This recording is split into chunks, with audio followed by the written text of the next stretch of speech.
छड़ना बेहया कमीनी है मैं तेरे सिर ते को वाल ही नहीं छड़ना मैं तेनू गंजियां कर दांगी।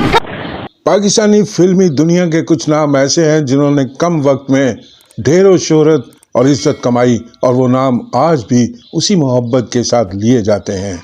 ऐसा ही एक नाम है मुनव्वर ज़रीफ का।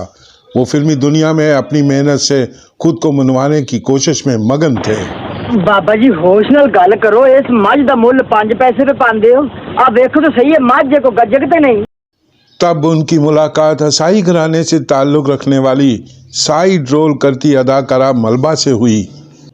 मलबा अदाकारा नीलो की कज़न थी और इसीलिए उन्हें फिल्मी दुनिया में आने में कोई मसला नहीं हुआ, लेकिन बदकिस्मती से उन्हें सिर्फ साइड किरदार ही मिला करते जहां वो खुद को साबित करती। मुनव्वर ज़रीफ ने अपनी इस मोहब्बत का जिक्र अदाकार रंगीला मरहूम से किया और रंगीला ने दोनों को एक करने में बहुत अहम किरदार अदा किया। सबसे पहले तो मलबा को मुसलमान होना पड़ा और उन्होंने दिल से इस्लाम को कबूल किया। ये एक ऐसी शादी थी जिस पर पूरी इंडस्ट्री खुश थी। बल्कीस ज़रीफ ने खुद को फिल्मी दुनिया से बिल्कुल अलग कर दिया और अपनी मोहब्बत के साथ एक घरेलू ज़िंदगी गुजारने लगीं। दोनों के 3 बच्चे पैदा हुए, जिनमें 2 बेटियां और 1 बेटा शामिल थे। जिन दिनों बच्चे बहुत छोटे थे उस वक्त भी मुनव्वर ज़रीफ बहुत मसरूफ़ रहते थे और बल्कीस उनका भरपूर साथ देती।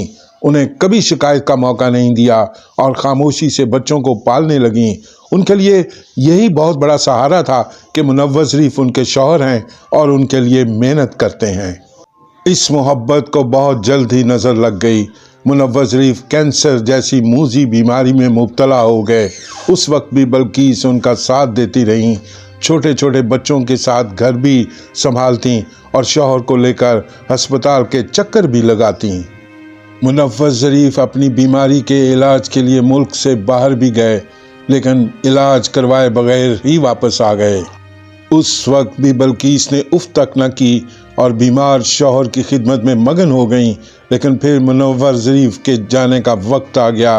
उनके बच्चे बहुत छोटे छोटे थे। दुनिया का तो बहुत नुकसान हुआ, लेकिन बल्कीस बेगम की भी दुनिया उजड़ गई। दुखों की भट्टी में खुद ही जलना पड़ता है। बहुत मुश्किल से उन्होंने खुद को संभाला, बेटियों की और बेटे की शादी की और फिर दादी नानी भी बनी। लेकिन उनकी किस्मत में एक दुख और लिखा था, जवान बेटे की मौत का दुख। फैसल ज़रीफ की मौत महज 40 बरस की उम्र में दिल का दौरा पड़ने से हो गई। बल्कीस बेगम अब लाहौर ही में रहती हैं, जहां वो अपनी बेटी के और बेटे के बच्चों में खुशियां तलाश करती हैं। अल्लाह पाक से दुआ है कि अल्लाह पाक उनकी बेगम को हमेशा शादो आबाद रखे और मुनव्वर ज़रीफ मरहूम के दर्जात बुलंद फरमाए। आमीन सुम्मा आमीन। वीडियो पसंद आए तो वीडियो को लाइक और चैनल को सब्सक्राइब कर दें। बहुत बहुत शुक्रिया।